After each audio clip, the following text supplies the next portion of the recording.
victory and the agony of defeat.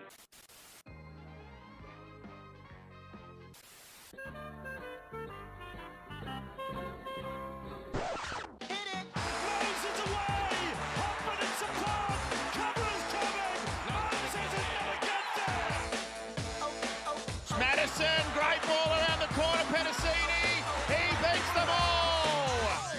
Junior Polar out wide, bumped away from Trindle, Sharks coming through, none of them can hold this! Hey ladies and gentlemen, let's just bring in the big fella.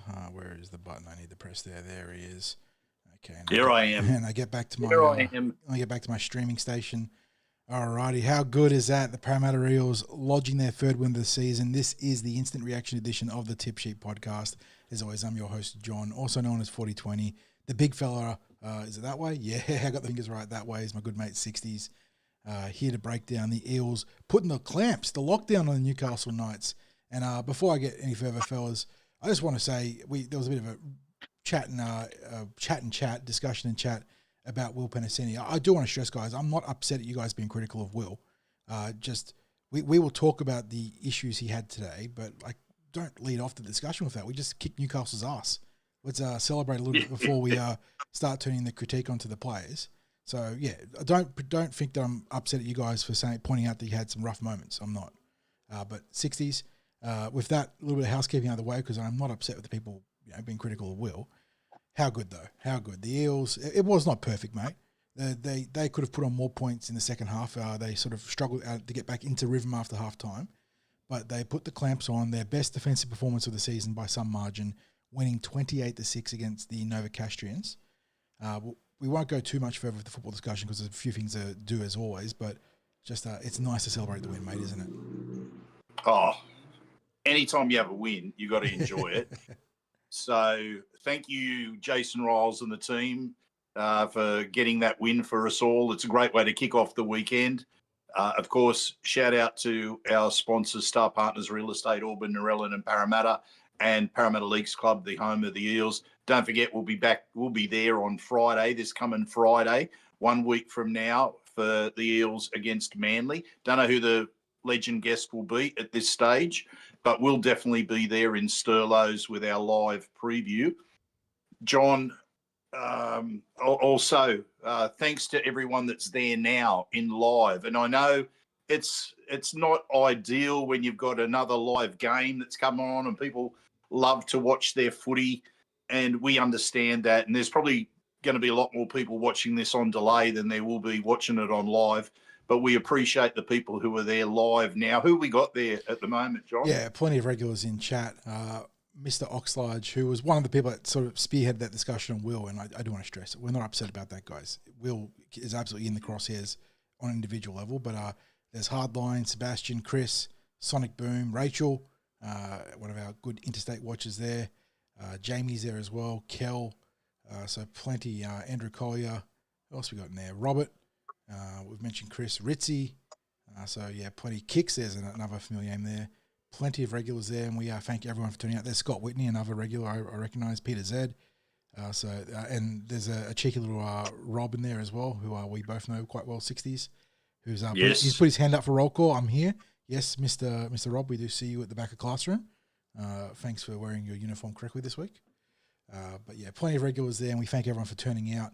Like you said, 60s, the pub slot on Fridays, it's an awkward one for the instant reaction because there is, another game on right now, and in this case, it's actually a pretty decent one, isn't it? The Roosters and the Dogs. And the Dogs, yeah. The Roosters get out to a lead. Just as I was setting up, I think I saw them score. Yeah, 6-6-0 try to Mark Nawanga-Tawaze, who's put a... How's that name said again, mate? Yeah, I probably need to get the official clarification on that, but Mark Nawanga-Tawaze is how I've heard it called in commentary, and he's the player that's put the big former Novocastrian himself, Dom Young, down into reserve grade. So he's been a great pickup for the Roosters. And, yeah, so everyone that's here, instead of watching the tricolours and the berries going around at it, thank you very much. We know that you're bleeding blue and gold for real. That's the case. But, mate, let's get into it. You've given us the shout-out to the sponsors. Obviously, we're plugging the stream and the podcast. Likes and subscribes there, guys, and Patreon. But I don't want to put too much emphasis on the plugs this week, mate. It's just a time to celebrate the win. The Parramatta Eels getting their third win of the season, going up plus 22 on the Newcastle Knights.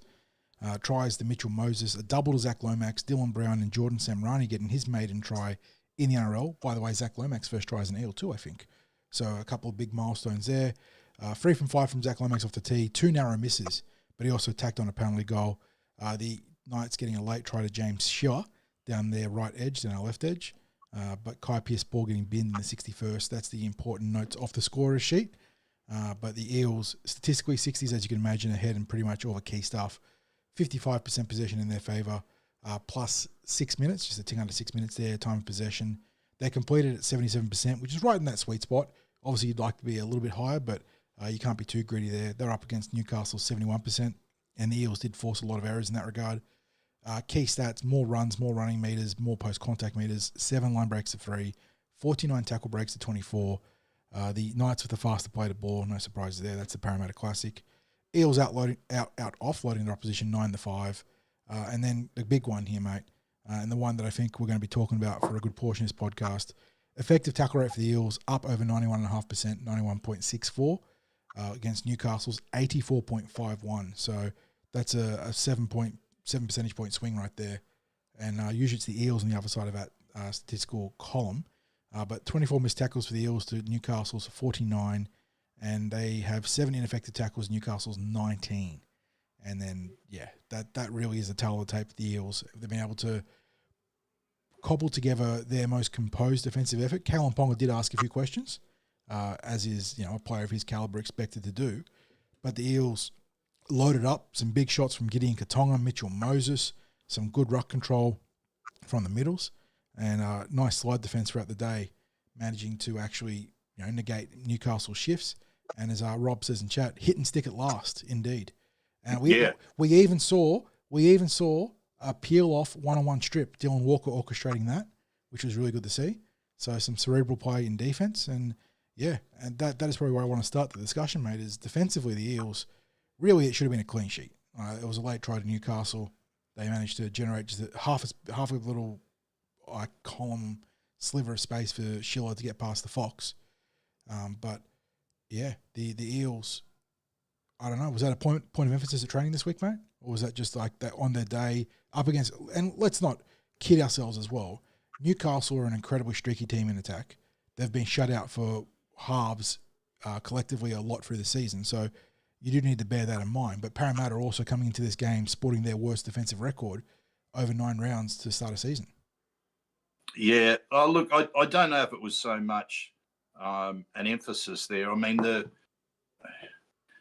Eels, like all through the pre-season, have been working on defence. It just hasn't been coming together. And whether that's, something that's come about by the combinations that are there. And so I really wanted to, and with that in mind, I wanted to throw to you, John, and I'm not getting carried away because it was a win over the Knights. And I think the Knights are a genuine chance to be the spoon. And I'd be surprised if there's going to be many people disagree with that statement after what we saw tonight from them. But let's focus on Parramatta because that's what we're here for.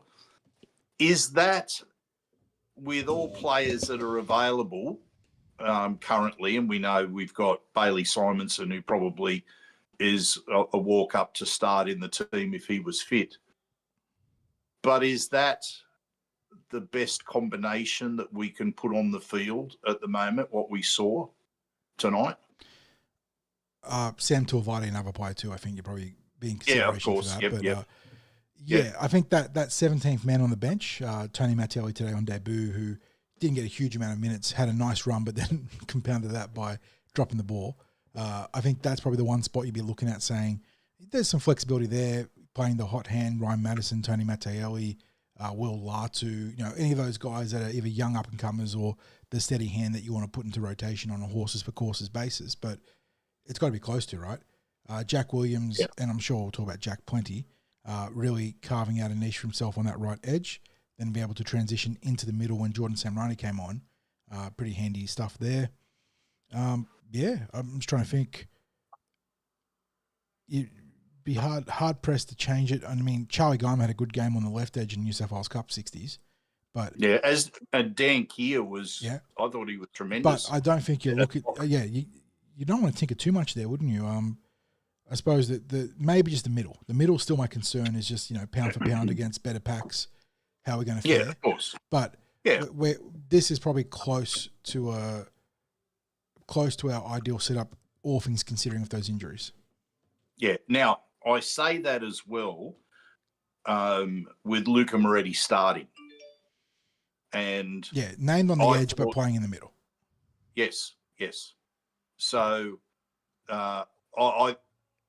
we've been talking about the need to have that little bit more impact in the starting team because we've been starting from behind in every game. I mean, they gave that stat that we've only played from in front in one previous game. And then first halftime lead of the season as well. Yes. So, we've been our own worst enemies in that regard. And look, to be fair, we went hell for leather early on, and then we fizzled a little bit in the back half of the first stanza. Left some points out there. Oh yeah, definitely left some points out there, and we had too many errors. Look, Will wasn't on his own. Will made a lot of errors, but so did Jermaine. Let me tell you, Jermaine had a couple of rough moments there as well. The defense got up on him. 3 errors for Lomax, 5 for Will, 1 for Sean, 1 for Gideon, 3 for Jermaine, 1 for Jordan, 1 for Tony. So they'll obviously Will is the outlier there with 5, but Lomax and Hopgood were 3 apiece. That shouldn't escape criticism either. Obviously, Zach did a lot to repay the other side of the ledger. But I think Zach was credited with an error probably for that contesting the ball. Oh, yeah, true, which is like the nuance to some of those stats too. Yeah. But, Jermaine had a couple of bad errors in that too. But, there's no doubt that, and I know that Will's been in the crosshairs of a few people in chat for a while, and I don't think the criticism is unwarranted. But by the same token, we're in a position now, no Bailey Simonson, Hayes Dunster's been in and out of the team, and Reggie's struggling to get 2 games together, which has been the unfortunate sort of situation between his great form. We are talking about putting in Araz Namva, Richard Penasini, putting Jordan Samrani back into the back line, and then weakening the bench. Like, Will does have issues, and in an ideal world, he might be able to take a few weeks or 2 weeks in Reggie's to rebuild the confidence. But I don't think we have that luxury right now. No, I was going to say, yes, Will was the outlier when it came to errors, but the options aren't really there from a positional point of view. And, probably the only way you'd squeeze someone else in that position would be Sam probably look in, or Joash Papali taking or risk. Joash then mixing positions up, and you're just not going to do that. And the fact remains that Will is probably the club's best option in that position. And just need to put the it's funny, you need to put the John, it's up to the coach. And obviously what Riles is saying out of his game. I'm not saying that Riles is happy. You saw the reaction on the TV to the drop. Yeah. I think it's pretty obvious how he's feeling. But at the same time, he's not unhappy enough to drop him right now, clearly by him being picked. And it is also worth considering that for all the criticisms of him not passing the ball, he had 2 try involvements with Zach Lomax. First pass was a bit up there, Lomax had to go up the ladder. The second pass was very underrated, though, in that one where Voss was trying to play, he knocked on. That was a great pass. He ripped that one 15 metres across field to Lomax. So, look, Will absolutely nowhere near his best. In an ideal world, I think you're talking about rotating him or giving him a chance to freshen up in Reggie's. We're not in an ideal world right now. The injury toll is not being kind to the Parramatta Eels. So, so how about now we focus on the positives, and I want to start the ball rolling with Jack Williams. You mean Brad Fittler? Yeah, that step. Yeah, big right foot step. Yeah. Look, he was tremendous because he was really playing on an edge. Yeah, yes. Right? So, they named Luca on the edge, but it was Will playing right edge until Jordan came on. Jack playing right edge. Jack played right edge. Luca was named on right edge, but then when Jordan came on, Jack went back to the middle. Yeah. So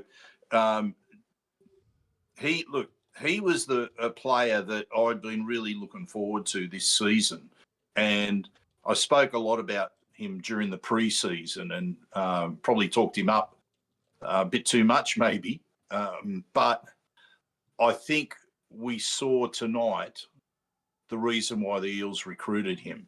And sometimes it's just a matter of, being played in the position that might best suit them. And maybe it is that edge spot best suits Jack. He got off to a rough start, didn't he, up against the Melbourne Storm, which didn't, he was in the middle, got kicked out to the right because Kelma Tuolangi had the rough day at the office there, to put lightly. And Jack was then put into that crucible fire and not having a great day himself, back into the middle. Yeah, I don't know, because Riles has a vision, right? 60s, I use that word a lot with Riles, but in terms of the middles, he wants that mobile, agility, leg speed sort of driven forward pack. But Williams maybe needs to start on the edge, and then until Jordan Samrani is ready to play the full game or equivalent or close enough on the edge, or at least the way we're using Junior this week, if you're going to play Williams in the middle, he needs to start getting some ball on the edges. Yeah. Look, I thought the middles did the best job that they've done this season. It was that fast play through the middle is exactly what they worked on all pre-season. And I really like the role that Riley Smith plays there, like lurking around for those offloads, because how often do you see the offload comes to him and then he's able to funnel that ball off quickly? It just looked, there were so many times when it was that second phase play when they probably looked at their cohesive best during that. John, how are we for comments or questions at the moment? There's a lot going on in chat, a lot of celebrating. What are we going through? Rachel, who I mentioned before, one of our interstate watchers, with a great point. Am I the only one who doesn't want Mitch and Lomax selected for Origin? Yeah. If we're being selfish, 60s, the blue and gold need them for every game if possible, especially both of those we've had shockers tonight. Yeah, Laurie, please, mate, pull a rabbit out of your hat. One of those weird selections, or two of them actually. Look, we know that Zach's actually up against it, per what the media are talking about, because of the spot's been contested by the likes of Latrell Mitchell, Tom Teboyevich, who's been very streaky both form and health-wise, but he's up there apparently. And the other one that seems to be getting some momentum is Jacob Kiraz, who has been good for the Dog 60s, and Laurie's been very good, But Lomax, I mean, you can't do much more to put yourself back in the mix for Origin, can't you? Coming back in, and what are his numbers? 29 carries, 259 meters, 4 tackle breaks, 2 line breaks, a line break assist, a stack of points. Obviously, scored a double, kicked a few goals, 4 goals actually, 3+1. So he did plenty there. And Moses, there's always been conjecture about, is it going to be the former Penrith combination? I always thought, not lock it in. It's locked in. Moses, take it for granted, people. Moses will play 5'8". People can tell me that Nathan Cleary is the best regular season half, the best NRL level half. People can say that Jerome Luai's got the connection, and Cleary is an absolute superstar. Don't get me wrong. What he's done for Penrith, it's unprecedented. But Mitchell Moses is the guy that's brought New South Wales the success at Origin. So, being selfish, you don't want to see him there, but that at least Mitch is in there, locked in 60s. And Zach is a very good chance to be part of that 17 for the Sky, or allowed to say Sky Blues still, but for the Blues. Yeah, what we want this coming week, and it's terrible to think this way, but we want the Queenslanders to stick solid with Daly Cherry Evans, and we want the Blues to select Olakawatu. Yeah, Tommy. 1 or 2 turbos. Take Jake. I don't want him. Jake. Yeah, he's not the best player you can pick for the Blues. Take him. Yeah. Look. So any other questions or comments there of note before we push on? From Kel, Jack Williams in open space was a finger for rugby league beauty. Yeah, he had all he needed was a flying locks, mate, with the way he was pumping those legs and striding out. But he's got the clean shaven look. But then, Rachel was saying that you were telling us about Jack Williams all preseason. Yeah, he was one of the preseason standouts, wasn't he, big fella? Looked like one. Even the players were sort of pointing him out in their preseason media with the club. He's taken a little, not a while to come good. We've seen some good stuff out of him, but that was definitely by by some margin, his most complete and whole performance for the Parramatta Eels. We've got Rugby League History singing in chat, who, as he always does after a good win. A bit of love for Junior Barlaw. Kicks loved the Fox and Katonga hits, and I agree. Fox absolutely jammed in on Kawan and got him under the ribs. And you know what? I've got to give Kawan his dues. He took a couple of big licks, and there was one where he almost split our kick chase, which wasn't the first time that night, where mechanically it brought the kick chase behind him on what could have been construed as a hip drop tackle 60s, even though it wasn't. But he got straight back up and just didn't try and milk it at all. So thank you, Cowan, for being a bit of an honest player there. And John, we're going to have to get the Rugby League History on for an instant reaction one time. I'm sure that's our mate from England, and if nothing else. Sorry, you go. I've made a mistake of Rachel. I thought she was one of my Instate listeners. She's a Central Coast listener. Yep. So, so Rugby League History, I think we'll have to get him on for an instant reaction just to throw that English accent out there. Be very interested to hear which flavour of English accent it is, because, of course, they are incredibly diverse. He's got his YouTube channel, so he does very, very well with that. If anyone's interested in getting some great history, he loves his Eels, right? But it's a great history channel. He has his reactions. He has his awards at the end of the season. Can't recommend him highly enough. So top bloke. So but he's got a good archive of New South Wales Rugby League stuff. Beautiful as well. So good to see a Pommy with who's such an aficionado of New South Wales Rugby League history. They don't make too many good decisions, the Poms, but Rugby League History made one good one, right? Well, I say one good one. Of course, it's a bit of a curse supporting our mighty Eels, but another good comment from Chris Hill in chat 60s. And it sort of jumps out to me because this is something that the Bulldogs have really keyed into. Versatility is key in the Royals era, it seems. And I think we are seeing this sort of mindset shift in this new era of coaches where they're looking for a lot of positional versatility. Yeah, yes. So, John, last week we saw far too much lateral play. We obviously were seeing shifts tonight, but I thought they were earned, and I thought some of the best stuff came off the second phase play rather than just simply going wide for the sake of going wide. I think. What's your thoughts on that? Our worst passages of play this game came when we fell into that trap, going wide for the sake of going right, going lateral before you go, vertical or direct. But by and large, I thought that it was much improved this week. I think our most, not perfect, but most cleverly constructed set was we took the penalty shot after Kai Pierce-Paul got put into the bin. Yeah. We worked to the right off the kickoff and then unloaded to the left. Gideon Katonga finds Sean Russell. Russell throws a great pass to the Fox. He gets unleashed down the sideline, drifts back infield, has both his halves to pick from in Brown and Moses for the pass, finds Dylan, and the Eels score. It was just very fundamental stuff, and I know it's something we hammer on our podcast, but really well-constructed rugby league, mate. And that is the sort of stuff that, as much as we talked about Jason Riles, getting upset at Will Penasini for the drop or for being out of position in one thing, he would have been, pumping the fist and going, come on, get that into you for doing those sort of things. That was exactly how you draw it up on the whiteboard. Yeah, and can I also say, it was spoken before about Jack Williams flying downfield being a thing of beauty. The thing of beauty is watching Josh Addo-Carr time his moment of acceleration. Yeah, it just changes gears and just... like, we've watched it from the time that he arrived at Eels training. He practices that.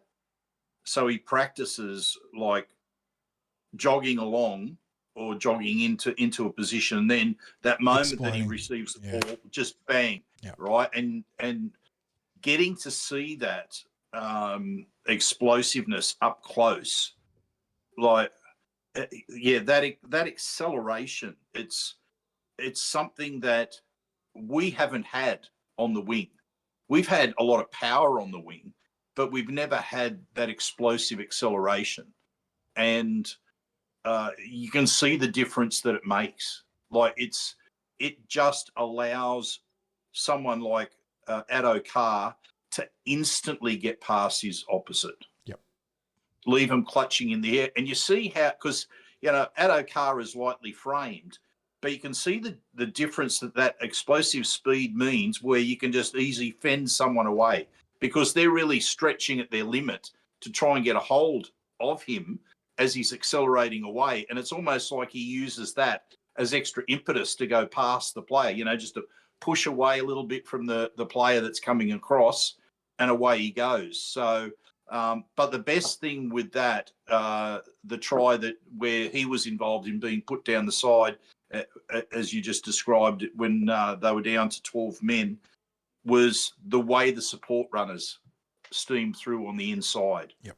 Because that's something that, there's been too many times in the past where we just haven't had that support play there. And that was really encouraging to see. And Deb's in chat chiming in saying, was Semi like that but bigger, explosive? I mean, yes.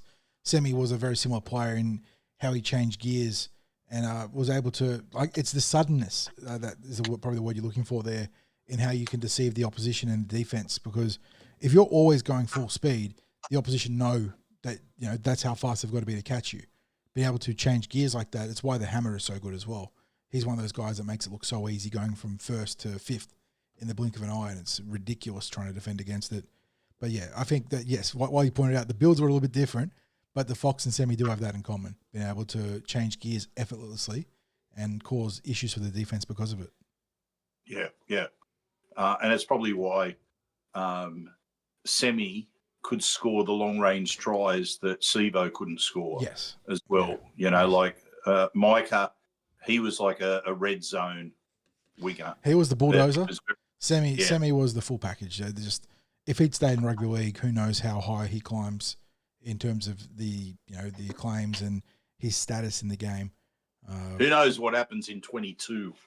Yeah, if he has still been with us. Yes, yeah. Imagine. It was many years down the track. 21 and 22. I think a lot changes in the finals if the beast is still with us, and you can't reflect on it too much, but he was that special. Yeah. So John, who were your stars today? We've spoken about Jack Williams. We've spoken about the contribution that Lomax made with his meters. The Fox was mentioned just then too. Yes, the Fox. But who are your players that you've got in contention for the 3-2-1 before we narrow down to that 3-2-1? I think the other really key contributors tonight. It was a quieter night for Isaiah Yongi, but he just did his job. I don't think he's going to be in the points, but was really tidy at the back. So that's good to see after, he's been oscillating between really exciting and then some bad errors. I think this was just a really nice clean-up game for him, 60s. But going across the park, I had him pegged as a potential man of the match in our preview podcast. Dylan Brown responded really well this week. Had a nice game, took on the line really well down that left edge. Mitchell Moses, the kick chaser, causing all sorts of havoc for the Newcastle Knights, scoring a try, getting that tip on to Will Penasini that sparked the second Zach Lomax try. I saw in chat there was plenty of love for Riley Smith. He was very busy again. He's only down for one run out of dummy half. I suppose he had a run and pass rather than a run, but he did a bit of work around the ruck. 38 tackles, one missed. Really tidy work there from the young dummy half. And again, Junior Barlow, I thought some of his ball playing work was really good.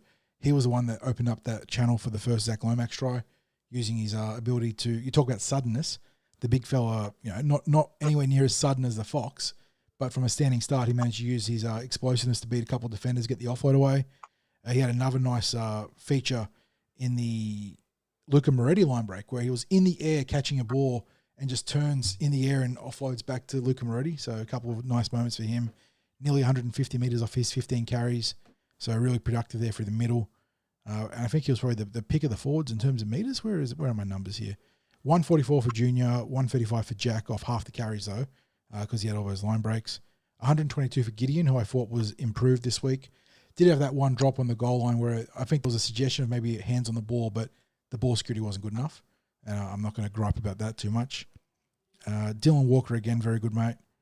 He's just... we talk about having smart footballers in the team, and I think he is probably the smartest footballer in the team after Mitchell Moses. And Yes. he's just always like cluey, just watching, looking for one-on-one strip opportunities. And then after that, you know, a lot of good contributors. Jordan Samarani scored that try, had a couple of good runs, 83 metres from his 7 carries. Not going to get points from him, mate, but continues to be building really nicely in that hybrid role. And he's starting to find his angles off Mitchell Moses, which is why he scored that try. So I think really solid contributors across the park. By the way, has he got the nickname now of Ibis? I saw some bin chicken chatter on social media from Zach Lomax. Yeah. Yes. I think because he's got tall, got the, I wouldn't say he's got the profile of an Ibis, but he's got a good schnoz, and the Ibis has got the big beak, obviously.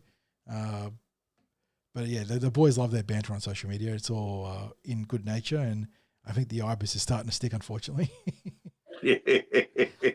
Well, I prefer the Ibis to bin chicken. Yeah. I mean, it's an easier nickname to have, maybe not quite as savage, but John, it was good tonight just to see the smiles on the faces. Yeah. You know, like that they actually were really enjoying their footy out there. And it's not as if they haven't been enjoying their football, because the one thing that I can say, and look, some people were a little bit critical of them with the posts that were going up on social media with the boys enjoying walking out onto the training track and singing and carrying on. There is honestly a good vibe at training. Like they look like a group that enjoys each other's company. There's, you know, some of the new faces have really brought that into the team. I think there's, you know, the likes of the Fox was a great inclusion.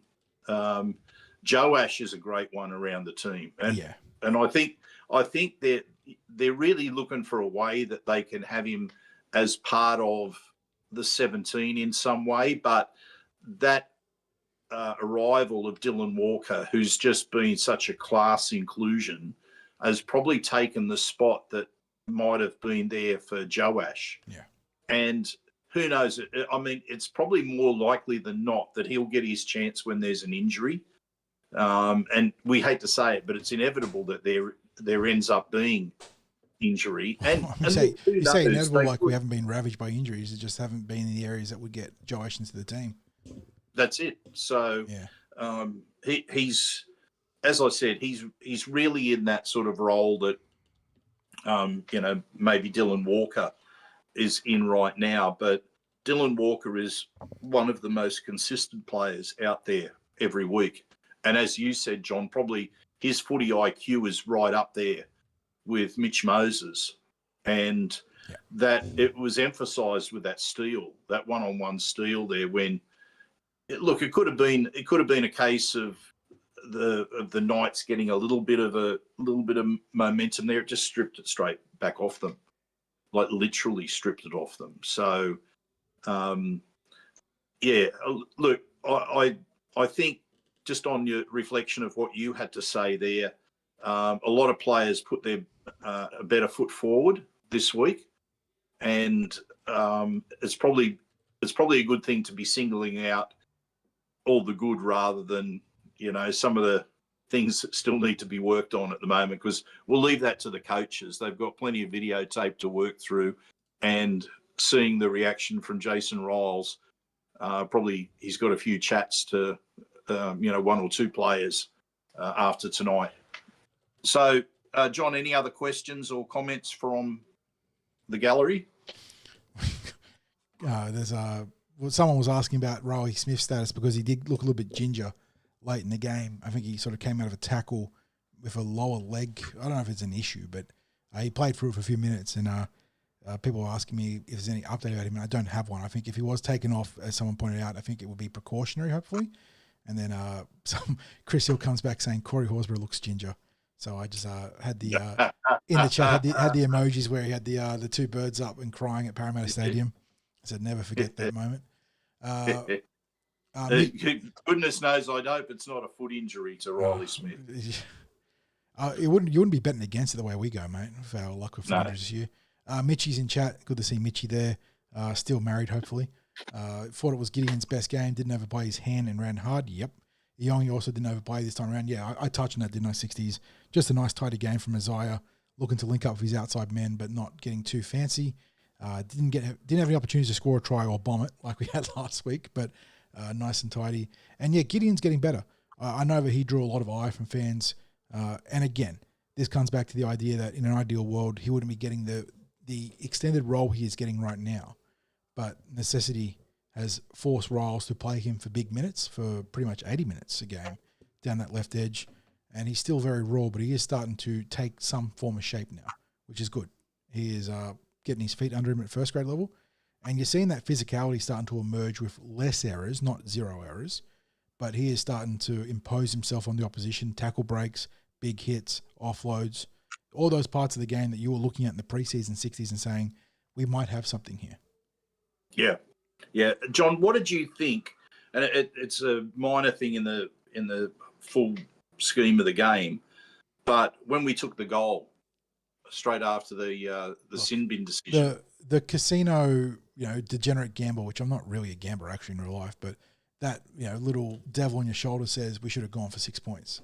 But I think, and I am critical of teams being a little bit too conservative when it comes to some of these situations. Game script wise though, 16 points, it's directly in front. The sin bin has happened immediately. You get the ball back. I feel like that's an easy 2 points, reset, attack, from right to left the way the Eels did to set up those opportunities to attack the weakened edge. I think that's good game theory this week. I think I understand why people wanted to go for blood there, but with an absolute gimme 2 points and the opportunity to get to work against that right edge of Newcastle, I think that is very sound game theory. Yeah, I was of the same opinion, John, when the decision was, when the penalty was given, I straight away was calling out, go for two. Yep. Because I wanted that 18-point lead. And I'm certainly someone for, unless you're like 30 points in front, that anytime you can get those points, especially on those crucial markers, like to go a full converted try up or 2 converted tries up or 3 converted tries up or just go past it. I think they're no-brainer calls as far as I'm concerned. I don't think it's a matter of being too conservative. I actually think it's a matter of, in this instance, choking the Knights a little bit more. Scoreboard pressure, 3 converted tries, locked in there. It makes it for a big barrier for a struggling offensive team like Newcastle to broach. And again, you get the ball. Rugby league is such a snowball game because of this, as opposed to its elder sibling in Union.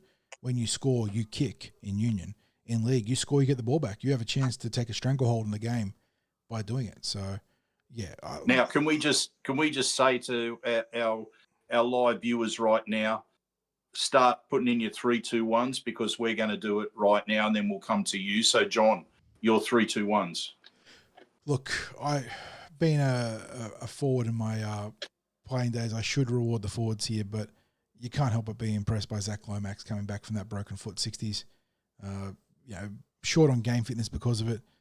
29 carries, 259 metres. I read out stats before. 2 line breaks, 1 line break assist, 2 tries, 4 goals tacked on, like a whole stack of kick pressure. And that was another part of the game plan we didn't touch on. But the Eels, and I know Zach Lomax is there, so you're always going to go to Zach Lomax anyway, but they put a lot of pressure on young Fletcher Hunt. And he had some good moments, but he also had some struggles. And that was solid game plan, simple stuff. Target the rookie. Get that matchup. You've got Zach Lomax. Go climb that ladder. Make him have to contest those bombs. And the Eels did that, and they got results. So I've got a couple of forwards lined up for my 2-1, but Zach Lomax was my 3 points here. I think we got to see Momax for the first time today. And it probably wasn't the direct combination we were expecting. Actually, Moses servicing Lomax off a batted kick himself. But, yeah, Zach doing everything he can to be in the mix of State of Origin. And I think he deserves the 3 points because of it. Yeah, John, I have to go for a forward. Also being an old, slow, talentless forward myself back in the younger days. I'm going to go for someone who has a bit more talent than that, and that's Jack Williams. Yeah, well, he's going to get my 3 points for tonight because I just thought in that first half when we were looking to get a strong start, he was a big part of that. So, and he went on with it the rest of his time out there. So, I'll give him the 3 points. and that's Your why two. That's why Freddie gets my 2 points as well, with the big right foot step there. So I suppose we're going to call him Freddie from now on, or Jack Freddie Williams. Yes. He was excellent. That again, it was brought up in chat. The positional versatility to be able to play on the edge and also through the middle is very handy. He looked dynamic on the right edge. I'm not sure if he's going to be able to do that every week against better opposition defensively, but a good right foot step goes a long way when you're playing down the right edge. And if he can do that every now and then, it's going to be big. He's got good leg speed because it's not even the right foot step that was the only thing. He had good leg drive, good post-contact meters because of it. Just a very good performance. A couple good shots in defense too. Not as good as the bell rings we saw from Moses and Gideon and Jack, the Fox, Josh Adokar, Jack in that spot, JAC I suppose. But yeah, heavily involved there, and his best game as an Eel, and something that he can hopefully build on. I'm not expecting him to be a superstar every week, 60s, but that was encouraging signs. Yeah. Now, I was very close to giving the 2 points to Lomax, but I'm going to give the 2 points to Mitch Moses. Tough sell for the big man. Man. Yeah. I'm going to give the 2 points to Moses because he did everything. We know he's being selected at 5'8". That's a given, right? But if he hadn't, if it wasn't locked in, he did everything to lock in his Origin selection tonight. I think the defense. He was tough on both sides of the game. You saw close to the full gamut of Mitch Moses' powers in a game. Maybe you didn't quite see the running game, the dynamic running game, but you still saw the toughness in his running game because he took on the defence. He was contesting the kicks. He was knocking blokes over in defence. Like we saw the tackle that dislodged the ball in the second half. But what about earlier in that second half with the one-on-one tackle in front of the post? I can't remember which Knights player it was, but it was one of their forwards that he literally took off his feet like 5 metres out from the line. It was, now you want to talk about a thing of beauty. That was a thing of beauty, that tackle. Yeah. So, yeah, he gets my 2. Your 1, John. And this is the 1 point. It's honestly the toughest one to give out because it's the one where you got all the honourable mentions piling in and all the guys that deserve a point, but you've only got the 6 points total to give out. Jeez. So I've given points to Lomax and Jack Williams. Adokar, excellent. Dylan Brown, Mitchell Moses, excellent. Riley Smith, Junior Barlaw, Gideon, Luca, Dylan Walker. Whew. I don't know, guys. How about we go with... My gut says Junior, just because the big man led the way for the middle. But I think maybe for the fact he's copped a bit of criticism this year, and I think he responded well this game, Dylan Brown. Up against his future employers, he had a chance to sort of cat it and shirk out maybe, but chose to step up and have a good game. So I'll go with Dillbags here, but geez, I'm giving a tough set of desserts for a couple of these boys here, Adokar in particular, Junior in particular, Moses too. So I don't know where you're going for 1 point, but it's tough.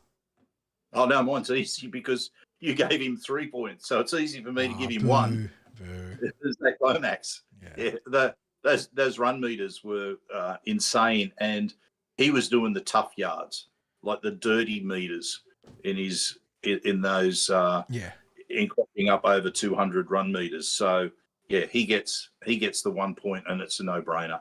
So how are we with the points from the gallery? I think Lomax is a consensus 3. Looking at going back up through chat, I got 1, 2, 3, 4, 5, 6. 6 voters giving Lomax their 3. 7 voters giving Lomax their 3. But then we've got Jack Williams, a very popular 2-pointer. Moses, Junior, Riley, Moses.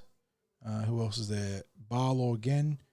So they're your 1 point getters there. So a good spread there, but a couple of regular names here too. There's Fox getting 1 point as well. But yeah, it looks like Lomax 3, Williams 2, and I think on tiebreaker maybe Junior the 1 point from Chat. So I don't mind Chat's thinking there. It's a pretty solid spread. And again, this comes down to how you value certain contributions across the park in a given game, right? Because there were guys in this game that easily could have gotten 1 or 2 points based on how you value ruck work or defense, ability to break the line, offloading. Like there are a number of big stats there for various players that all contributed to why the Eels had that plus 22 point victory. Yep. Now, just before we give the results in the lower grades, how good is it that we didn't talk about the officials? Well, I got some bones to pick, Sixties. I got some bones to pick about, and I'm allowed to complain this week because we won. I know that people in chat were saying that they felt the game was pretty cleanly officiated. I don't agree. I don't know what a knock-on is because Newcastle Knights had 3 or 4 knock-ons that lost in contact. It's always a knock-on. No knock-back play on. We got penalised for 2 Knights taking each other out. We got penalised for the Newcastle Knights being a bumbling sack of idiots and running into each other. Jermaine Hopgood got penalised. And the worst part is that Todd Smith didn't articulate his decision in time to make sense of why Jermaine Hopgood got penalised. So by the time the Eels said, no, that's bullshit, we want a challenge, time's run out, no challenge for you guys. What a load of horse shit. That is I was there just going, what do you mean a penalty? Gee, just when I thought we could get through the podcast. We got the win. I get to complain. And unlike Todd Payton, who's on his final warning, by the way, did you see that, 60s? Todd Payton on his final warning. Yeah, not Ricky Stewart.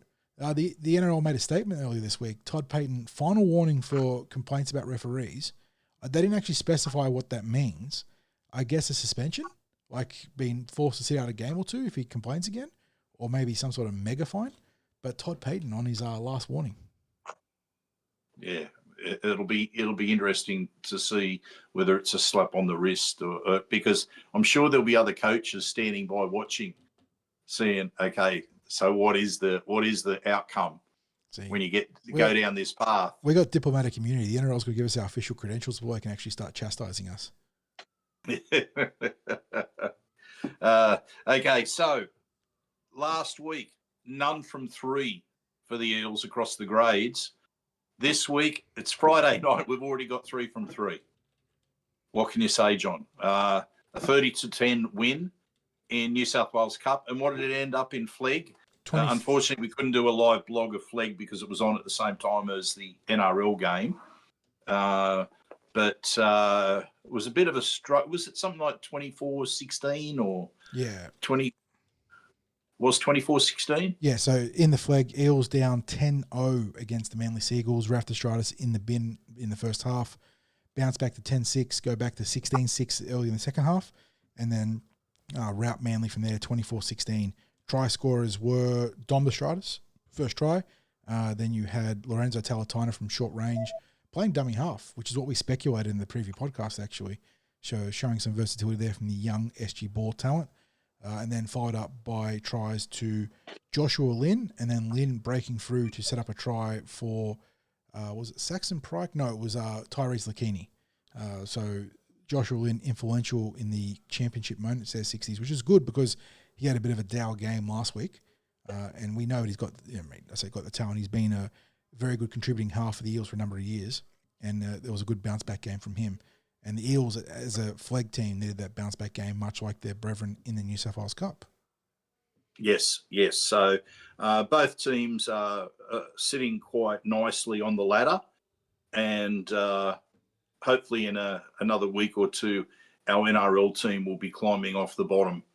We've got an issue with the points differential at the moment, which is unfortunate. You win games, and the points differential takes care of itself, honestly. Oh, yeah. And look, it makes you realise how much those missed opportunities meant, like over the previous 2 weeks, meant to the Eels, because there were 2 games which we should have won, and it would have been very nice to be 4 points further up the ladder than we are right now.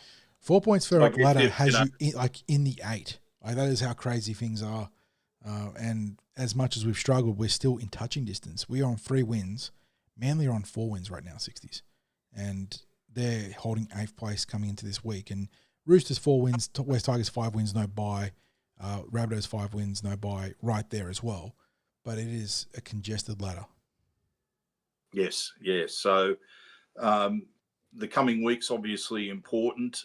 We play the Seagulls in an Origin-impacted round next week. We've got who after that? I know we've got matches against the Dogs. We've got matches against. We've got a match against Penrith. Our draw is so obviously you mentioned the Seagulls next week. Seagulls, we're at Penrith at Combank, so that's a away game at home, which is nice. At a core versus the Bulldogs, so that's going to be the second leg of that game, and then we got a second bye, and then we come out of that bye hosting the Titans, then going to Wollongong for the Dragons, then another bye, and then it's the home stretch. Penrith at Combank again, but as our home game. At GIO for the Raiders, at Suncorp for the Broncos, Melbourne coming to Combank, thank God.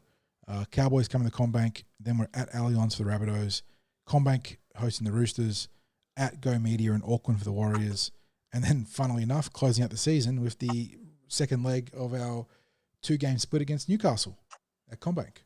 So beautiful. Yeah, there's wins to be had there, 60. Like obviously, you look at the Storm, you look at the Bulldogs. Who knows where the Penrith are going to be at that point in the season? The Raiders, the Broncos. There's a lot of tough teams there too. But if the Eels are playing anywhere near their potential, they'll be competitive in most of those games. And that's going to be on the players, on the coaching staff to be prepared and locked in for those contests. But looking at our spread of form now across the last month, you've got the win against Newcastle tonight. We bombed the game against the Dolphins. We should have won that one, no doubt.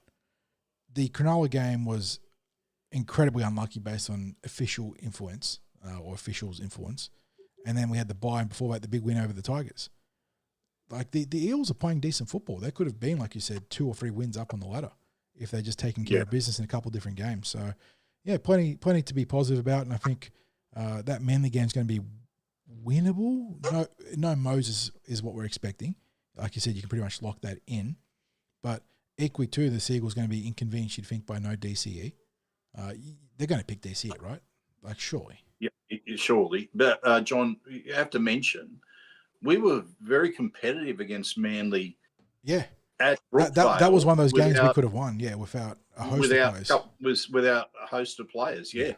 And, a lot was made of Manly switching off as has always been made of, teams switching off against us. It's never seems to be any credit that's given to the Eels when the Eels have had one of those games where Riles describes it as seeing green shoots in the game. Yes, I saw that comment, yeah.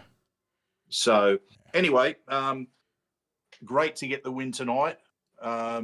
Let's just say at this stage, with the weekend in front of us, all the best to that host of Parramatta junior rep players that are involved in the City Country games. Correct, yep. And also congratulations to the New South Wales Blues, the women's team, and of course the 3 Eels players who participated in that game, Rory Owen for Queensland, and of course the great games that were played by Kennedy Cherrington and Abby Church for the Blues in a standard of game that was absolutely phenomenal. Apparently that game almost doubled the TV ratings of Hawthorn Gold Coast in the AFL. That's not going to be a surprise because the game the product is very good. Like the product is very good, and I think a strong case would really be put forward that if they're going to take the women's game to Vegas in the future, that maybe it should be an Origin game. Yeah. Because obviously the season doesn't suit the a premiership game, but that standard for players that are yet to start their season, it was insane. And considering the conditions, it was even more insane, and it was gripping. And I don't know if anyone's has been watching the English women's Super League competition over there. I mean, we saw what happened in the international game.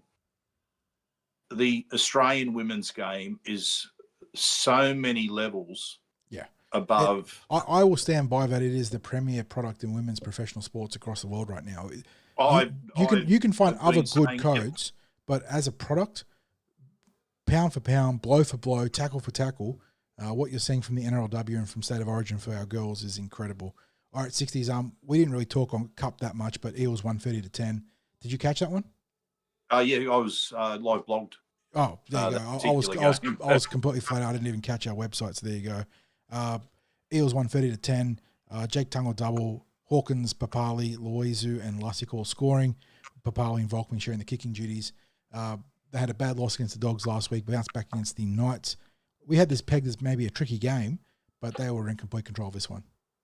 Papali, great. The halves, Volkman and Hawkins played really well. Volkman in particular was very, very strong. Dan Keir had a great game. I like what I saw from Guymer. Charlie Guymer had a real license to offload this game. That felt like a bit of an indicator there for him. Charlie that was about the busiest game that I think I can remember seeing from Charlie ever. It's a good response going back to Cup. That's exactly what you want to see. I liked Will Latu through contact 260s. No big moments for him this game as opposed to the last 2 weeks, but he was hard to tackle. And that's what you want to see from a young edge forward. Now, before we sign off, some rapid-fire questions for you, mate, because chat's been pining to get to your the grey matter inside the skull, I guess. Mr. Oxlage, who's been asking this one all night, we just haven't had a chance to address it, says, we've put the grubber away this year, came out tonight with success. Craig, is it practiced, I suppose, at training? It's implied, but not said. Why do you think we're not doing the grubber kick? Is it tactical to try and get the 50-50 ball, a knock-on, the best matchup for guys like Zach Lomax and even Mitchell Moses, it looks like tonight? Why is there a lack of grubber from the Parramatta Eels? I can't explain it. It's because it's clearly tactical, but it's just yeah. I haven't kept tabs on how often the different types of kicks are. I do wonder if there is analytics that says that there are more 20-meter restarts that come on the back of grubbers than there are from going to the air, and because it's easier to get a grubber wrong with bad bounce, kicking on, angled wrong, giving you a 20-meter restart, 7 tackle set, whereas with your bombs, you just know where to put your bomb, and it's a lot easier. So I wonder if that's behind it. Sonic Boom asks, is Galvin coming? Well, if you're listening to the media, suddenly the Penrith Panthers and the Canterbury Bulldogs are favourites to sign Lachlan Galvin 60s, but you're still bullish on our prospects of getting a new half? There you go. Yeah. Chris Hill, any news on upgrades for some of our younger players? Still waiting on the follow-up from that Daily Telegraph article that intimated that there was a host of re-signings coming 60s, but with re-signings, there is, unfortunately, no timeline or sort of clock pressure for the club, because if they've got them done, they can just sit on them until they want to announce them. And it sucks as fans, but we haven't got anything to share there. Yeah, but I think we're pretty close with all of them. Yeah. In fact, I think they're very confident. So if they're very confident, I wouldn't be surprised if it's done and they just haven't said anything. The Blue and Gold Army podcast. Do you think Adokar is not only a better winger than Sivo, but Radradra? Me personally, yes to the first, no to the latter. I think that the Fox is an absolute gun. I think Semi's on another level to pretty much any other flanker that's come in the game. Maybe not all of them, but most of them. Yeah, look, I think in terms of the raw physical attributes and what he produced, Semi's right. He's right up there. He's in the discussion amongst the best wingers that the Eels have had. The Fox is in his early days with the Eels. Where the Fox is maybe set apart from Semi is, I think the Fox has a higher footy IQ than what Semi did. And I don't think Semi's footy IQ was always, peak condition. And there was a few things he did over the years. Yeah, exactly. And anyone that's seen the Fox at training knows the vibes, the leadership, the communication is where he really shines. He is a guy that brings a lot of juice, not just on the football field, but for the entire squad in general.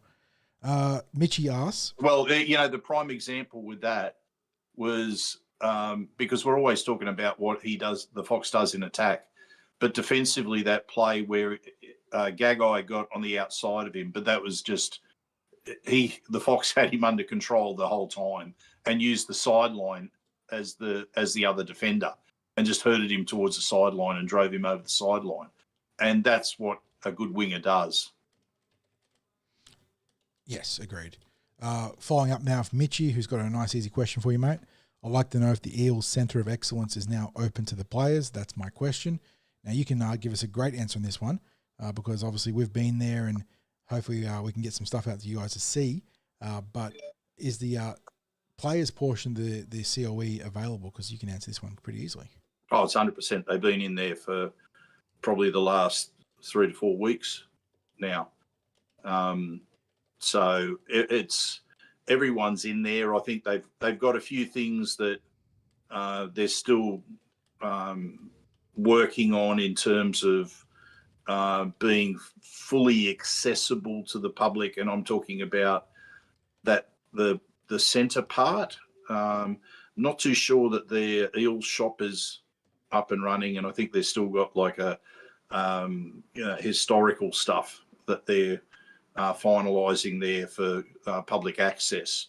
But that's just minor tweaks. The administration's in there, the players are in there. It's fully functional.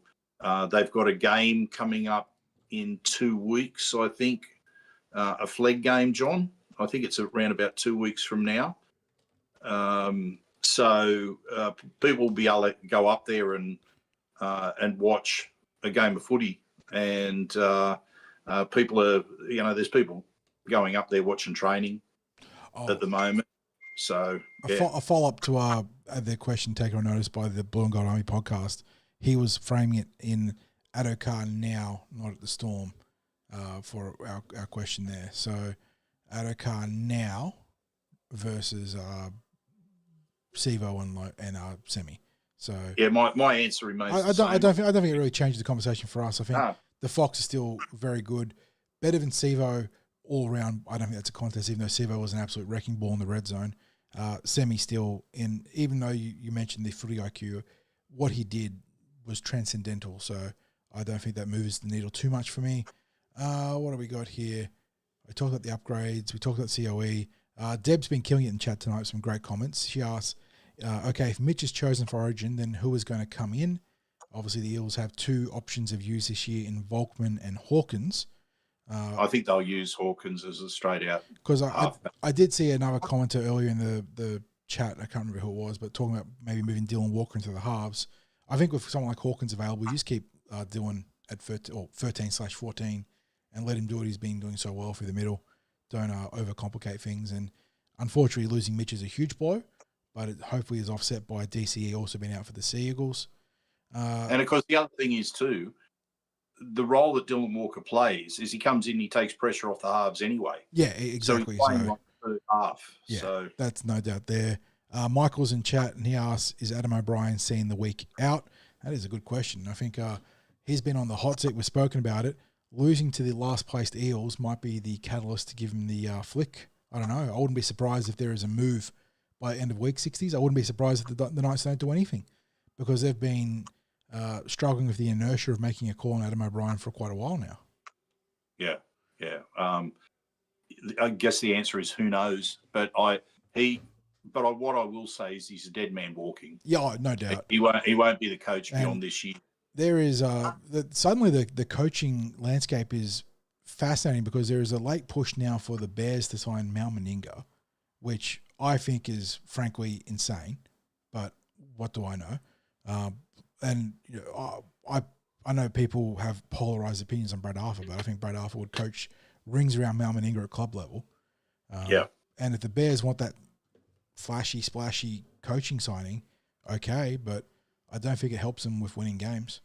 And what people don't, and it surprises me that media people don't realise this, is that there is a massive, massive difference between coaching at a representative level and coaching in that weekly grind of premiership football.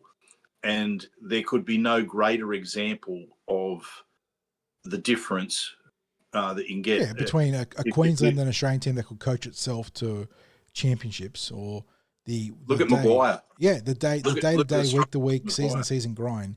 Being an NRL coach is one of the most psychotic endeavors you can possibly undertake. Honestly, you have to be built different for it, and I don't think Meninga has it in him. I think that O'Brien could be gone by tomorrow. He could be gone end of season. The Knights are such a weird team to try and project here. They've made a splashy signing in Dylan Brown. Obviously, sorry, I was getting tripped up between Dylan Walker and Brown. But what's their plan there? I don't know. Anyway, and you only have to look at, and I thought Sean Johnson explained it perfectly pre-game. If you're having struggles in the halves, you got to look at putting the best halfback in the club in that halfback role. And as much as it's painful for them to make the selection, it's going to be Jackson Hastings that you'd be selecting at halfback, right? But persona non grata, if you ever saw it there. Yeah, but it's true. And the other thing is too, like the Knights, it's like we talked about this in the preview. Are they underperforming? Are they just not a good team? Are they badly coached? Are they not a well-built team? Yeah. I think there's truth to all those fields there. And there is truth to all of it. And that's what makes it so hard to rebuild. The undeniable part is that for the time that Adam O'Brien has been there, he's struggled to get the best out of some real star players that are there. And they've had a bit of a flash of form late in the season, but it's almost been as much about the, others falling around them, literally having what was his name? The Olympian, the ice skater. Oh, Bradbury. Steve Bradbury. Stephen Bradbury. It's almost been Stephen Bradbury-like, some of their runs to the finals where, they're holding course and others are falling around them. And, so you make the finals, but they were never going to make a splash once they were there. And this year they're just awful, and the reserve grade was awful. All right, let's keep powering through these questions because people want answers 60, so there's actually quite a few of them. Quick one from Sinkers. How many more years would you give Addo Carr? Club's got the +1 option in their favour right now, which I'm assuming they're going to activate. Would they go beyond that? Maybe a 1-year extension on top of it, or how do you see this playing out? 1 year, one extra year? To me, surely he's got two years at least in him past this year. Mm-hmm. So I guess the only reason why you might go a year further is if you were concerned about, him taking a position elsewhere. So I think market forces might determine that to an extent. But he's going to be happier with how he's performed this year. They're going to be looking at activating, the Eels taking up that option.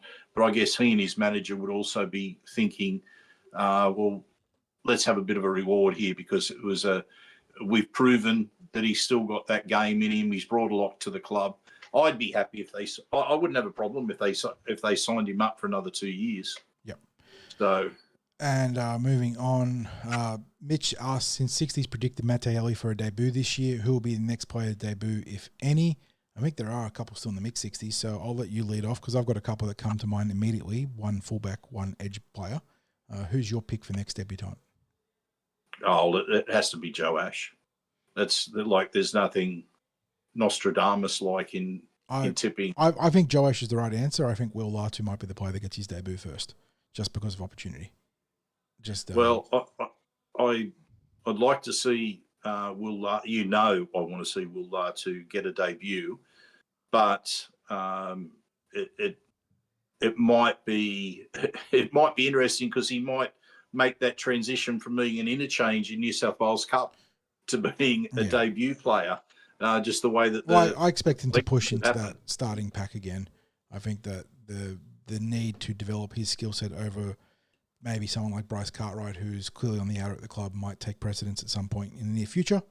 And mind you, Cardi had one of those Cardi games today where, if anything, maybe he was a bit too advance in his skills for the grade. Yeah, I mean, for the grade, yeah. because you see that sometimes. because it looked like Richie struggled a couple of times with to be with him for those opportunities. Yeah, like because he was creating chances out of nothing, and it was players were putting the ball down around him, and it didn't come down to any fault of his. So but who knows? He might be departing before the end of the season for all we know. I think I might have misled or sort of got Deb thinking the wrong thing here. Todd Payton, not Todd Smith, is on his last warning, Deb. The coach, not the referee. Todd's He's on 40's last warning. Yeah, Todd Smith's on my last warning as being one of his initial champions, but Todd Payton's been officially sanctioned by the game for criticising the officials in post-game conferences. And what a change that is, John, for you being the president of the Todd Smith fan club. The system got to him, man. The system got to him. Warning. He's just a part of the matrix now. What do you got? Another question from the BGA podcast. We've got, do you think Moses Lomax and Adokar will be selected for Origin? My tip is yes, no, no. Just because Moses is there. Laurie Daly is a psychopath and will say no to Lomax, which is good for us. And Adokar is just surplus to a very talented New South Wales backline. They have a glut of riches. They're squeezing in 10 fullbacks into like 5 backline positions. So we got. Sorry, Michael. I'll overlook that one. I don't think Sixties needs that sort of dietary supplement. Rob asks, was anyone happy with Maddo's performance? Second game of the season, got, I think, 50 metres off 6 runs, 24 tackles, 20-something tackles, maybe 1 missed. I don't think it's kicking down the door to be picked again, but he didn't do much wrong either, 60s. No. But, it's, who knows? Who knows? Yeah. So... Peter Z asked, do you think Cartwright will remain at Parramatta next year? I can't see it 60s. I think top 30 spots at a premium. Riles is clearly favouring youth, and I think looking to make a couple of splash acquisitions in spots that might impact someone like Bryce Cartwright. He mightn't see out. Yeah, he could be a mid-season transfer. Yeah, he's clearly not part of the NRL plan right now, and if he's not part of the plan right now, he's not part of the plan next year. And Bryce has had a great stint as a Parramatta Eel. I've really enjoyed cheering for him as a part of the Blue and Gold. Got some of his best football out of him under BA.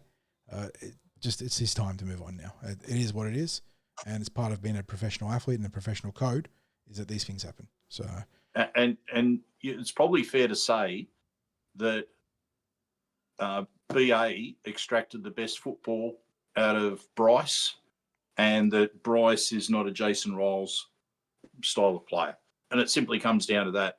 And this happens with coaches and players and what have you. So, yeah. What do we got here? I think that's most of the questions done there. A lot of talk about the NRLW. Mitchie, when is the Centre of Excellence coming? I don't know. I don't think there's an official timeline on it, is there, 60s? Not yet, at least.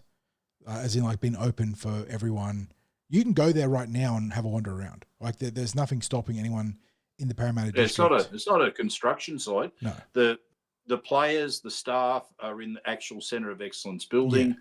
The grandstand and function centre are all finished. You can go sit in there. You can go have a coffee at the Centre of Excellence. It's open. It's just they haven't had an official opening, and they probably got a few little bits and pieces. They're not encouraging people to come up there yet to visit the Centre of Excellence as such, because they've just got little tiny finishing touches to do at the moment. But there's certainly been plenty of people up there in the last couple of weeks. So lots of curious people, because you can drive past on Memorial Avenue and see that it's a finished product. It's not a construction site anymore. So, yeah. Okay, a couple of final questions before we wrap up, guys. It is hour 15 on the podcast. I want to keep everyone here on a Friday night. Chris Hill, for a good question, actually. John Strange, one of the rising coaches in the code in the female space, Chris has flipped it, saying, is he going to coach an NRL team in the next 5 years? I do think that Stranger's name is one to monitor in the coaching stratosphere 60s. He's doing a lot of good work there with the Roosters NRLW team and the Blues, the female Blues. He's got a lot of rugby league pedigree. Obviously, his son and daughter are both rising stars in their respective codes, and he's done a lot of good stuff in the coaching ranks. I would not be surprised to see his name, if he so chooses to advance in the male stratosphere from there, be part of that NRL formula in some regard in 5 years' time. That's a long time in coaching, so I could see it. Yeah, look, I could see it too. I guess as the female game starts to expand in terms of the number of teams, as they work towards maybe being a full professional season, he will undoubtedly be like the premier coach in that in the NRLW. Now, he's also the Origin coach for the Blues. It'd be interesting to know, is he full time with the Roosters, John? Good question. You got to imagine he would be, right? Because they take their NRLW program pretty seriously. They've had a lot of success, and certainly have like one of the most star-studded teams. So you would think so, and because the Eels have Steve Georgalis employed full time. Yeah, I know Steve wears two hats at the club, but role. yeah, it's strange would have probably something else on the side too at the Roosters. So, yeah, so good question. I guess it depends. I guess it depends on what his ambitions are, because he might want to make it his mission to be a pioneer for the NRLW. Pioneer. Exactly. Yeah. So who knows? Case of 6, 7, 8 years down the track that there's the women's game becomes full time. Yep. Andrew's in chat vocalising my thoughts on Mal Meninga. Meninga will get 10 minutes into his potential career as a Bears coach and resign just like his political career. Well said, Andrew. Look, a lot of respect for Mal, because he's obviously, there's been very few players like him in the game. And he was one of those players who, unlike Wally Lewis was probably the best Origin player that's ever existed. But it was a long way from being in the conversation for the best premiership players. Mal Meninga made a splash in both arenas, and I guess I can see where they're coming from in terms of his status in the game would be attractive for them as a club, but without question, it is just that it is so different. You don't want a name, you want experience as an NRL coach in that role. It's not a popularity contest. You're not going to win because the Australian coach is your coach. You're going to win because the guy that is most prepared to see you through the most torturous and attrition-heavy competition in the world is going to get you there. And that's not Mal Meninga. So anyway, on that, there's some chat about BA there, talking about him as a landing spot at Newcastle. I do agree, Sixties, that could be a follow-up to the Bears making a psycho decision that makes a lot of sense. And on that note, someone asked about Matt Arthur. He is at Newcastle playing reserve grade. I don't know why he's behind Jaden Browley right now, given that Browley has signed with the Newcastle Canberra Raiders. But, that is what it is there. And on top of that, Mitchie's very bullish about Galvin wearing an Eels jumper by June 30. So I don't know if you've got the good gear there, Mitchie, but be very, very good for that to happen. There actually was a development today that the board is meeting on Monday to talk about a potential release for Galvin for next year. Not this year, but next year. But if they do agree on a release next year, it feels pretty inevitable that a release this year would then follow as well, maybe with something being a sweetener in the pot there. Wheels are in motion, John. Yeah. But in the meantime, the media's having a lot of fun linking Galvin to the Bulldogs and to the Panthers apparently this week. I didn't see that, but apparently it was on radio. They've got to get as much juice out of it. They're trying to squeeze the lemon or the orange or whatever they your are favorite. Really trying to squeeze that lemon dry. Yeah, whatever your favorite juicy fruit is, they're trying to wring it for everything it's worth. Get all the pulp out, maybe even peel the skin off and use that too. But yeah, ladies and gentlemen, thank you for tuning in for another episode of the Tip Sheet. Are we done? Are we done? We can't possibly be done. We are Yeah, done. we're done. It is so good to be able to celebrate a win for everyone here. I think we've had over 60 viewers concurrent watching us for this one, rambling on about the Parramatta Eels winning again, a clean weekend, a clean sweep weekend across 3 grades. How good after losing all 3 grades last week, and Eels sort of riding the ship a bit across the Flegg Cup and NRL. We head into an Origin disruptive week. It's going to be very interesting to see how we shape up against Manly. Both teams going to be impacted at key positions, but just means it's going to be that much more of a fascinating contest come Friday night. Well, John, we're going to get we'll have, I know we're going to have like about 1,000 people watch this in delay after the game's over in the Roosters and the Bulldogs and over the weekend, because we're sort of getting those types of numbers in the instant reaction. First of all, apologies to people who were looking for that preview on Spotify. We had a bit of a technical hitch. Had to change. I changed my render settings in Resolve because of all the work we did with the Blue and Gold Alliance last week. I tried a new audio setting for my render, and it decided to turn an hour and 5-minute podcast into a 45-second rip that I didn't notice. And I uploaded it to SoundCloud, which then auto-uploads to Spotify and iTunes. I fixed it not too long after that, but it turns out that iTunes refreshes its servers faster than Spotify. So if you want to listen on audio and you don't want to have to, you can't watch on YouTube because you use a phone and, whatever reason, right now on iTunes, you can catch the preview podcast if you want to listen to it for whatever reason post-game. But yeah, it won't happen again, guys. Sorry. Yeah. So, this has been the instant reaction on YouTube. So you'll be able to watch this. John will get up the other streams, I imagine tomorrow morning, John. Yeah. I'll come in tomorrow and do an audio edit for the SoundCloud, Spotify, iTunes. Yes. So thank you to everyone for tuning in. Thank you to our sponsors, Star Partners Real Estate, Auburn, Narellan and Parramatta, and obviously to Paraleagues, the home of the Eels.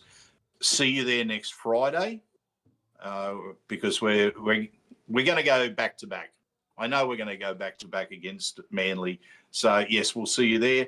And as I always say, go you mighty Eels.